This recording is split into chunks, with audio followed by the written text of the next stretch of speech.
बदायूं हत्याकांड मामले में दूसरे आरोपी को भी गिरफ्तार कर लिया गया है। बरेली से ये गिरफ्तारी हुई है। इसी सब मुद्दे पर बातचीत के लिए हमारे साथ खुद बदायूं से बीजेपी के सांसद संघमित्रा मौर्य मौजूद है। मैम, दूसरे आरोपी की गिरफ्तारी हुई है, लेकिन समाजवादी पार्टी आरोप लगा रही है, चाहे हम शिवपाल यादव की बात करें जो बदायूं से प्रत्याशी हैं सपा के, वो कह रहे कानून व्यवस्था पूरी तरह से फेल है, इसी वजह से ऐसी घटनाएं हुई हैं।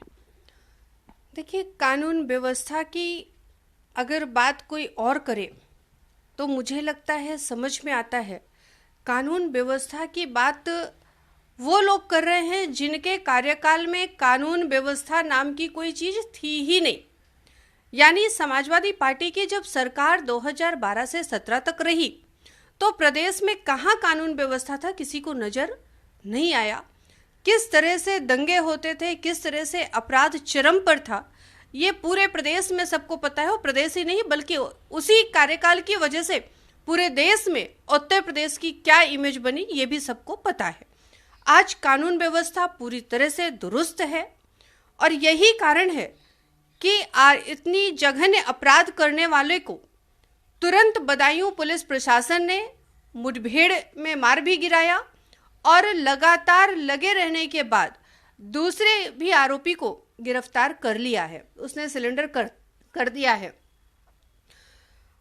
और जो बैठ करके सिर्फ मीडिया के माध्यम से ये कहने में लगे हुए हैं कि भारतीय जनता पार्टी दंगे में विश्वास रखती है, मैं बड़े स्पष्ट तरह से कहना चाहूंगी कि आज केंद्र सरकार को 10 साल हो गए और प्रदेश सरकार को भी 8 साल हो गए, कहीं पर भी एक भी दंगा नहीं हुआ। और बदायूं में भी इसे दंगा का रूप देने का कार्य समाजवादी पार्टी करना चाहती थी, जिसमें वो विफल हुई। और विफलता का ही कारण है कि वो बैठ करके ऐसे ओट-पटांग बयानबाजी करने का कार्य कर रहे हैं। मैम, बदायूं घटना को लेकर आपने जो शिवपाल यादव को लेकर बयान दिया, उसके खिलाफ समाजवादी पार्टी ने आपके खिलाफ ही शिकायत दर्ज करा दी है। लोकतंत्र है, हर किसी को अधिकार है किसी की शिकायत दर्ज करवाने का, लेकिन मैंने कोई भी बयान ऐसा नहीं दिया जो तथ्य पर आधारित ना हो। पूरे तथ्यों के साथ में दिया है। जो हमने 2 महत्वपूर्ण कांड की चर्चा की, मुजफ्फरनगर कांड और मथुरा के रामवृक्ष कांड, वो भी सबको जग जाहिर है। आप जैसे मीडिया के बंधुओं के माध्यम से ही ये पूरी दुनिया को पता चला था कि उसका सूत्रधार कौन था। वो उस वक्त मैं नहीं थी राजनीति में, लेकिन जब पता चला तो मैं अब राजनीति में हूँ और हर तरह की जानकारी रखती हूँ।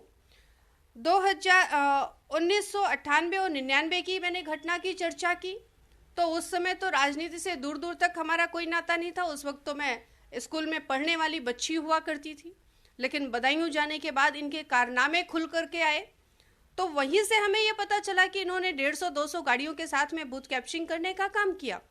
तो कोई भी बयान हमारा सिर्फ बड़बोलेपन में नहीं है, पूरे तथ्यों के साथ में है। और मैं राजनीति कर रही हूँ, राजनीतिक परिवार से हूँ, तो मुझे पता है कब किस चीज को बोलना है और कैसे बोलना है। तो मैं कभी भी किसी भी ऐसे शब्दों का ना ही प्रयोग करती हूँ और ना गलत तरह से बातों को रखती हूँ। मैम, इससे हटकर एक सवाल है, लोकसभा चुनाव से जुड़ा हुआ, चूंकि समाजवादी पार्टी ने प्रत्याशी बदायूं सीट पर उतार दिया है, शिवपाल यादव को उम्मीदवार बनाया, लेकिन बीजेपी ने अब तक प्रत्याशी नहीं उतारा है बदायूं सीट पर और कई नामों को लेकर चर्चाएं चल रही हैं। क्या उम्मीद है मैम कि इस बार फिर से बीजेपी प्रत्याशी आपको बनाएगी? बीजेपी प्रत्याशी जिसको भी बनाएगी, सबको पता है भारतीय जनता पार्टी का प्रत्याशी तय है और वो नाम है कमल का फूल। हम सब भारतीय जनता पार्टी के कार्यकर्ता हैं और शीर्ष नेतृत्व का जिसको आशीर्वाद मिलेगा, जिसको निर्देशित किया जाएगा, वह मैदान में एक नाम के तहत जाएगा जरूर, लेकिन सबको पता है कि हम सबका प्रत्याशी कमल का फूल है और उसी पर हम सब धरातल पर कार्य भी कर रहे हैं। तो आज चेहरा नहीं, हम पार्टी के लिए कार्य कर रहे हैं, अपने शीर्ष नेतृत्व के लिए कार्य कर रहे हैं, इस राष्ट्र को आगे बढ़ाने के लिए कार्य कर रहे हैं।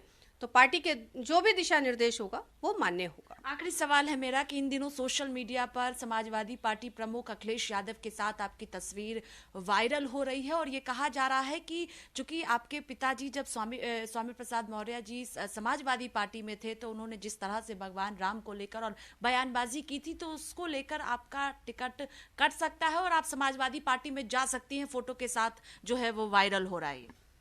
देखिए, मैं भारतीय जनता पार्टी में सिर्फ टिकट के लिए नहीं आई थी और ना सिर्फ टिकट के लिए हूँ।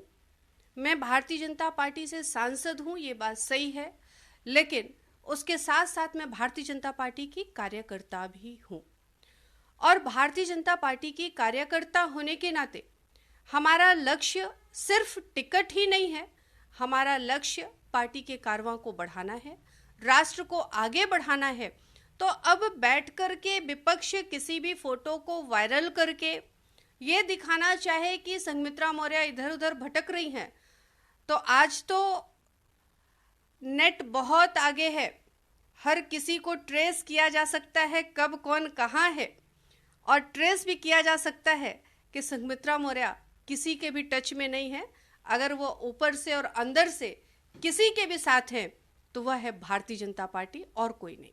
बहुत शुक्रिया बातचीत के लिए। देखिए, साफ तौर पर कहना है कि समाजवादी पार्टी के टच में ये नहीं है और इसके साथ ही बीजेपी का जो आदेश होगा वो संघमित्रा मौर्य करेंगी। कैमरा पर्सन रोहित के साथ स्वाति पाठक, भारत समाचार, दिल्ली।